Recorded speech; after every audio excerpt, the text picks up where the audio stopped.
તારામ બધાઈને સાંજના વાગી ગયા છે 6:30 અને હાથમાં લઈ લીધો મોબાઈલ.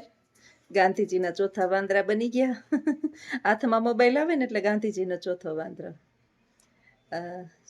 તમે તમારા કુટુંબની અંદર, સમાજની અંદર, નોકરી કરતા હોય તો સહકર્મચારીઓની અંદર અને દરેક જગ્યાએ વારંવાર તમે ખોટા, ખરાબ અને નિંદા કુથલીને પાત્ર બનતા હોય તો ચોક્કસ સમજી લેવું કે કંઈક તો તમારી અંદર ખૂબી છે જે લોકોથી સહન થતી નથી અને લોકોની ટોળકીઓ જે છે એ તમારી પાછળ પડી છે. એકને નીચું પછાડવા માટે થઈ અને એક પોલિટિક્સ તૈયાર થાય છે, એક રાજનીતિ તૈયાર થાય છે, કમિટીઓ બેસે છે. કયો નિર્ણય?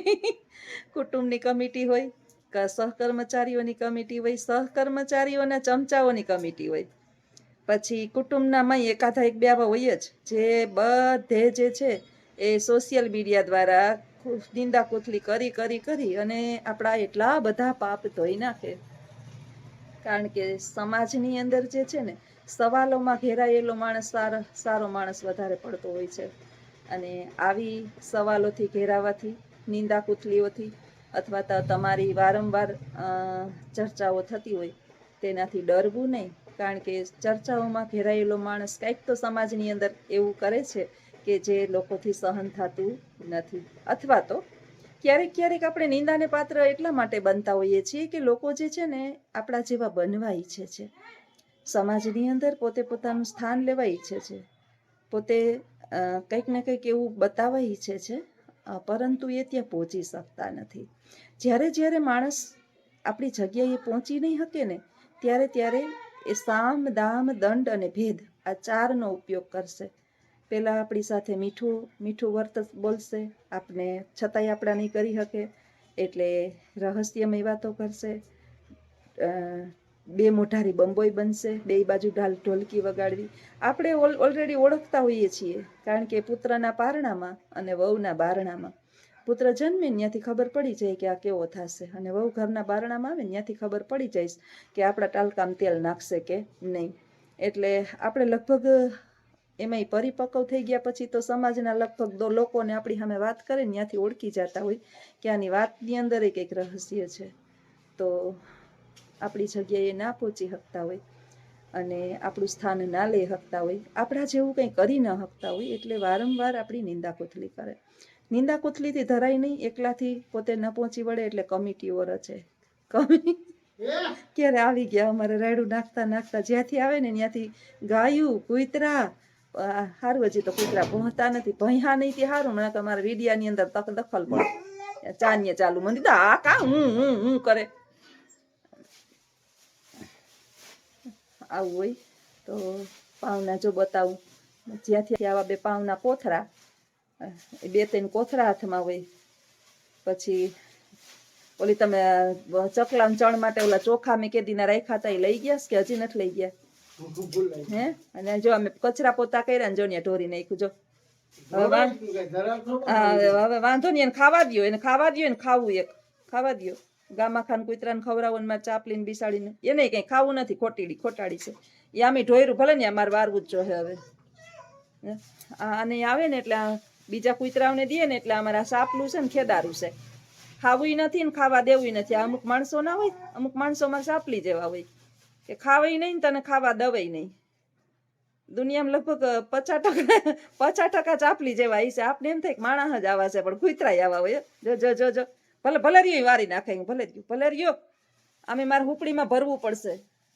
ઠીક, એ પાછા એ ભૂકી વધશે ને એ કીડીયું ને નાખશે. કાંઈ પણ મારું ઘરનું માણસ એવું છે, કાંઈ પણ માલ વેસ્ટેજ ન જવો જોઈએ. જો રોટલી મારે કરવાની સવારની અંદર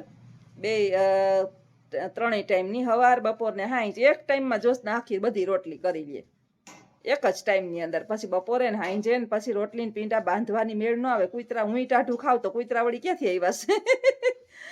હું અને કૂતરાને બધા ટાઢું ખાઈ લઈએ. પછી એને પાવને દૂધ નાખવાના, એ દૂધ લઈ આવે એને રાખ્યા વાસણું. તે અમુક કૂતરાઓને દૂધને પાઉં ખવડાવે. મારી શેરીના એટલા કૂતરા છે ને એને હું રોટલીને ઘરનું સૂરમું ખવડાવું. ઘીથી ચોપડેલી તો હોય, ઉપરથી ઘી આપણે હજી એવી કંઈ ભગરી ભીહું નવસાંતરિયું દોવા નથી દેતી. એક દિવસે ને સાંભળ્યું, ઓલી કીટું હતું ને, ઘી ગરમ કર્યું તો કીટું હતું ઘીનું ગરમ કર્યું હતું, આટલું બધું કીટું વધ્યું હતું. તો રોટલી ગરમ કરીને ઓલી બિચારી વિયાણીને એને 6-7 રોટલી નાખી હતી મેં, તો ચૂરીને બધુંય ખાઈ ગઈ.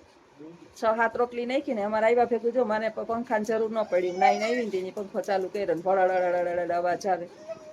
હાલો બાપ દીકરી કરો, રમત કરો, મને હક દે. આને આને આને ક્યાંય ગયું? આ ચાપલી ગમે ત્યાંથી આવે ને એટલે એને આવી હરકતો કરવી જોઈએ. પહેલા એને રમાડવાની. ઓલું નાનું છોકરું ન મા બાપની રાહ જોઈને બેઠું હોય, એમાં મારે સાપલું રાહ જોઈને બેઠું હોય કે હું આવું નિહારેથી, અને પછી જો એને ન બોલાવું એટલે અમારે થાય માથાકૂટ. અને આ આવે ને પછી સીધા કામે વર્ગી જાય અને ન બોલાવે તો થાય માથાકૂટ. હા, ખંજોરો રાતે ઉઠાડી હું કરતી આવે. એની નીંદર ઉડવી જોઈએ. ચાપલી નીંદર ઉડે એટલે એ ચાપલી રાયડું નાખતી આપને ઉઠાડવા. એક બેન પૂછતા હતા, તમારે ચાપલી નથી દેખાડતા, ચાપલી ક્યાં ગઈ? આ અમારી ચાપલી જારી આમ બેઠી જ ઉબડક પગે જો. અને હવે એને ખંજવારવાનું. નવા સબસ્ક્રાઈબર હોય, આ મારું ચાપલું કૂતરું છે, આ કોઈ વીઆઈપી નથી. આ બિસાડાને મારી નાખતા હતા ને ઘરમાં ગરી ગયું તો બાયણે નીકળતું નથી. અને જૂના સબસ્ક્રાઈબર ક્યારેક વિડીયો જોતા હોય ને વૈશમાં મૂકી દીધા હોય ને ખબર નહીં, કોઈ કહેતું હતું તમારા બા કેમ નથી આવતા. અમારા બા ધામમાં વહી ગયા ને 5, 5.5, 6 મહિના લગભગ પૂરા થઈ ગયા. બા ધામમાં વહી ગયા ને એને 6 મહિના પૂરા થઈ ગયા. હવે હું ચાપલીને અમે 3 જણા છીએ, છોકરાય 2 બહાર છે. એટલે બાને તો હવે કેમ એક દી બાને વિડીયો લાવો ને, હું કહું બાને વિડીયો લઈ આવવા માટે થઈને મારે ઉપર વિડીયો ઉતારવા જાવું. તમારે બહાર વિડીયો જોવો હોય તો મારે ઉપર વહેલું જવું પડશે ભાઈ. ત્યાંથી મારે પછી અહીંયા વિડીયો ટ્રાન્સફર કરવા જોઈએ.